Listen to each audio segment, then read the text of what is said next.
Imagine you are a night security guard. You work in a very quiet building.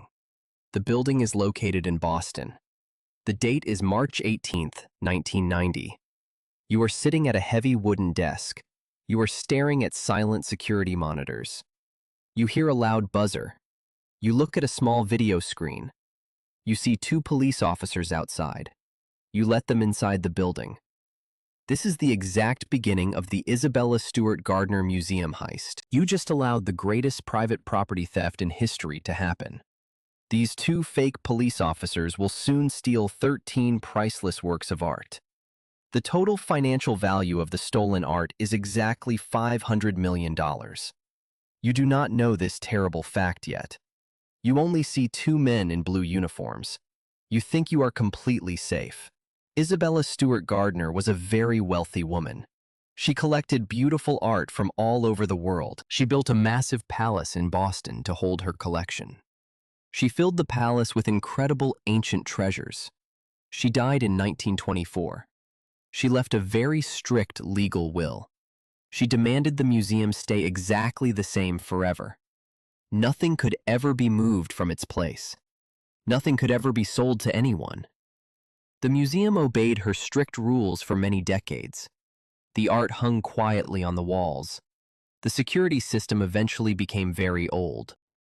The museum did not have enough money for good cameras. The electronic alarm system was constantly malfunctioning. The night guards were not professional security experts. They were mostly young local college students. They were local musicians looking for easy money. The job paid very little money. The security training was almost non-existent. The building was completely dark at night. The guards walked slowly through the silent halls. They carried large, heavy flashlights. They felt easily spooked by the old statues. Rick Abath is 23 years old. He plays music in a local rock band. He works the night shift to pay his apartment rent. He is very tired on this Sunday morning. He sits at the main security desk. He wears a simple museum uniform. The other guard is named Randy Hestond. Randy is a brand new employee. He does not know the large building very well.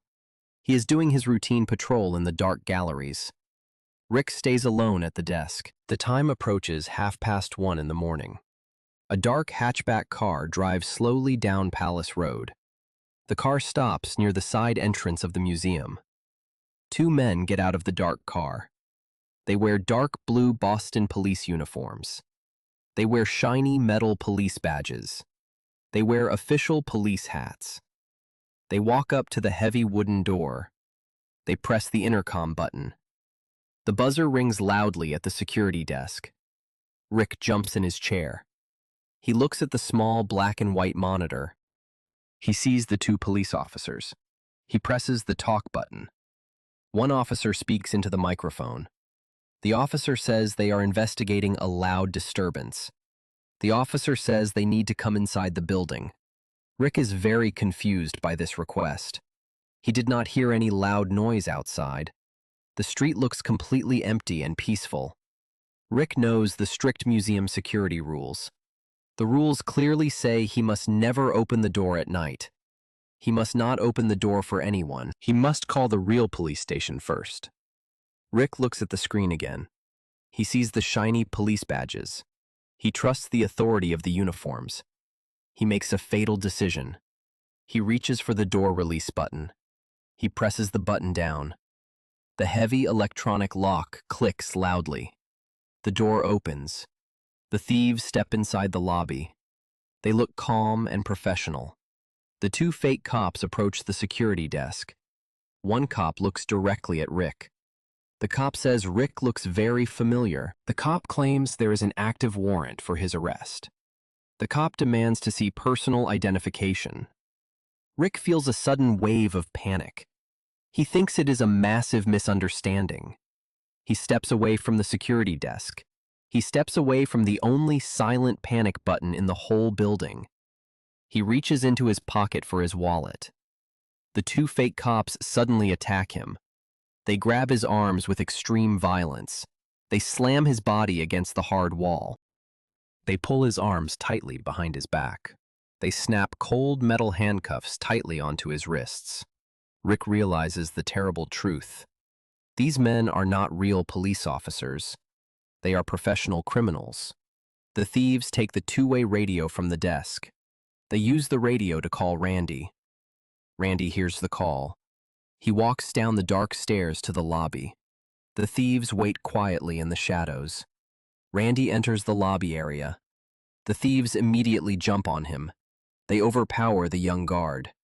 They push him hard to the floor. They put metal handcuffs on Randy too. The museum is now completely defenseless. The thieves pull out rolls of heavy duct tape. They wrap the thick, sticky tape around the heads of the guards. They completely cover the eyes of the guards. The guards are now totally blind. They can only hear the heavy breathing of the criminals. The thieves grab the guards by their arms. They force the blind guards to walk down a steep staircase. They lead them deep into the dark museum basement. They push the guards onto the cold stone floor. They use more handcuffs to secure them to the building. They chain Rick to an old electrical box. They chain Randy to a heavy metal pipe. They leave the guards in absolute darkness. The thieves walk back upstairs. They do not run. They do not panic. They have total control of the building. They spend exactly 81 minutes inside the museum. This is an incredibly long time for a robbery. They walk slowly through the quiet halls. The motion sensors track their every step. The internal system records their exact path. The thieves do not care about the motion sensors. The sensors do not trigger any outside alarms. The thieves walk up the main staircase. They enter the famous Dutch room on the second floor. This beautiful room holds the most valuable paintings in the entire collection. A local alarm goes off when they enter the room. They quickly find the glass proximity sensor. They aggressively smash the sensor into pieces. The annoying alarm stops ringing. They walk toward a massive painting by Rembrandt. The painting is called Christ in the Storm on the Sea of Galilee.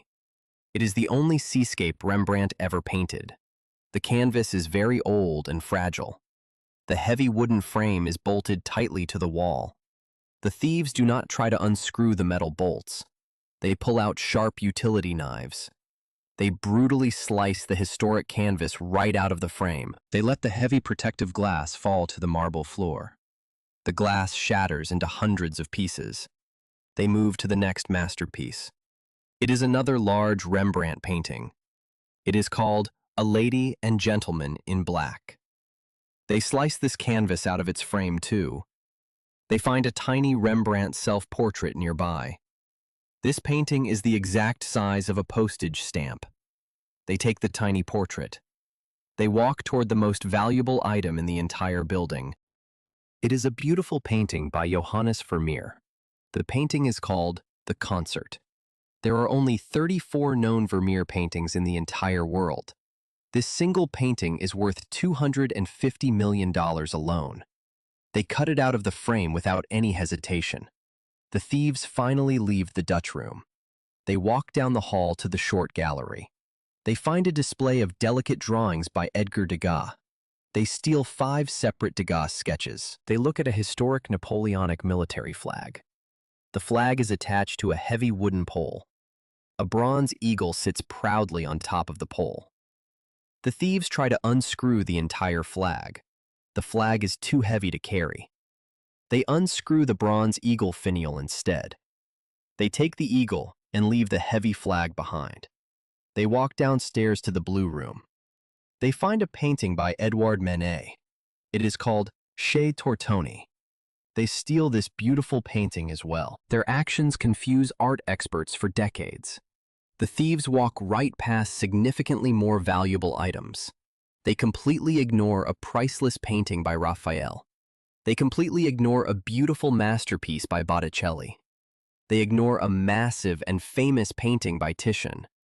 The Titian painting is called The Rape of Europa. They even take another large Rembrandt painting off the wall. They leave it resting randomly on the floor.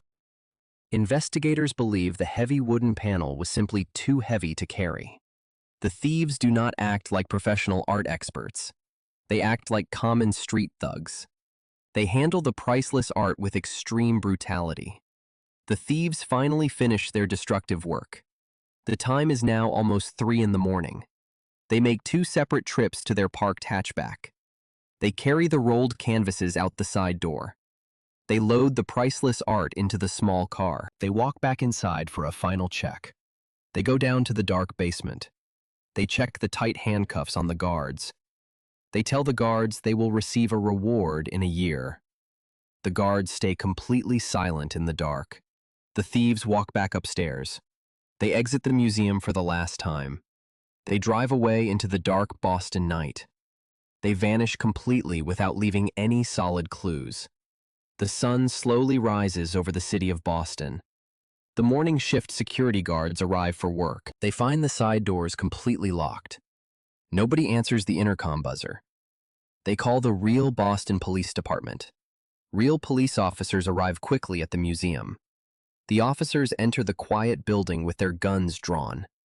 They search the massive museum room by room. They hear muffled noises coming from the basement. They find Rick and Randy chained to the pipes. They carefully cut the heavy duct tape off their faces. They remove the tight metal handcuffs. The officers walk upstairs to the main galleries. They see the terrible destruction. They see the shattered glass on the hard marble floors. They see the empty wooden frames hanging sadly on the walls. The greatest private property theft in human history is now a confirmed reality. The entire art world goes into a state of massive shock. A massive federal investigation begins immediately. The FBI takes total charge of the complex case. The agents spend many long decades chasing thousands of different leads. They search for the stolen paintings across the entire globe. They look in Europe and Asia. They look in South America. They strongly suspect the violent Boston Mafia organized the heist. They investigate known local mafia figures. They look very closely at a dangerous man named Carmelo Merlino. They investigate a career criminal named David Turner. They question an old mobster named Robert Gentile. They interrogate a powerful mafia boss named Vincent Ferrara. The FBI develops a very specific working theory. They believe the local mafia did not steal the art for money. They believe the mafia wanted to use the stolen paintings as political leverage. The mafia planned to trade the priceless art to the federal government. They wanted to secure the early release of their imprisoned crime bosses. This complex plan completely failed. The federal government refuses to negotiate with criminals. Many long decades pass without any real success. Many key suspects die in federal prison. Many key suspects die violently on the streets of Boston. The secrets die forever with these violent men. The FBI agents collect massive amounts of evidence from the museum. They collect the discarded duct tape. They collect the broken glass. They collect the metal handcuffs left on the guards. They send all these items to a special crime laboratory. They look for tiny fingerprints. They look for microscopic strands of DNA. The technology in 1990 is very limited. The forensic results are deeply disappointing. The thieves wore gloves the entire time. The thieves did not leave any solid physical evidence behind. The FBI creates a special task force. The task force is dedicated entirely to finding the stolen art. They follow weak clues for over 30 years. They travel to Japan to chase a rumor. They travel to Ireland to chase another rumor. They talk to dangerous members of the Irish Republican Army. They talk to retired art thieves in France. Every single lead turns into a frustrating dead end. The paintings seem to have evaporated into thin air. The empty frames in the Dutch room are very famous now. Thousands of tourists visit the museum every year just to see the empty frames. The empty frames look like sad ghosts on the walls. Isabella Stewart Gardner wanted her museum to be a place of beauty. The thieves turned it into a massive crime scene. The stolen Vermeer painting haunts the art world. Art historians consider it a perfect masterpiece. The stolen Rembrandt seascape is completely irreplaceable. It shows incredible emotion and chaotic weather. The loss of these specific paintings hurts human culture deeply. Some experts believe the paintings are hidden in a dark warehouse.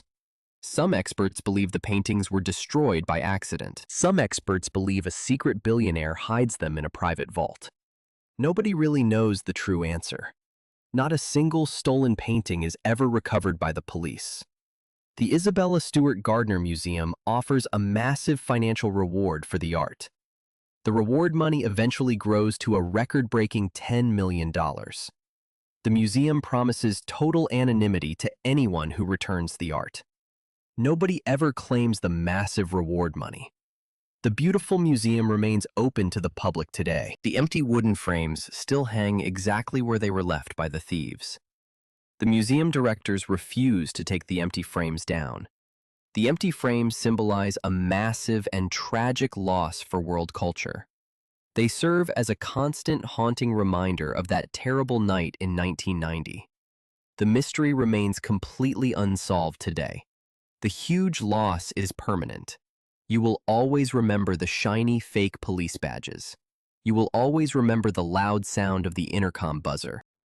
A simple human mistake caused a $500 million disaster. The priceless paintings remain lost in the dark shadows forever.